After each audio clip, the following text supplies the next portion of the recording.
honorables députés devront s'impliquer non seulement dans les questions de coopération régionale et internationale, mais également des questions qui concernent le retour de la paix à l'est de notre pays.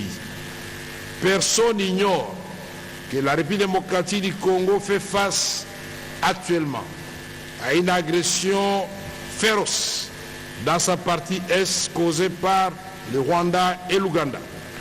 Pour cela, je voudrais vous demander de bien vouloir vous lever pour observer 1 minute de silence en mémoire de tous les morts à l'est du pays, et spécialement ceux qui ont été touchés par les obus lancés par le M23 dans le cas des déplacés civils à Mugunga dans les encablures de Goma. Honorables députés, chers collègues, la paix est possible. Pour le gouvernement congolais, la recherche de la paix ne souffre d'aucun doute. La guerre nous est imposée.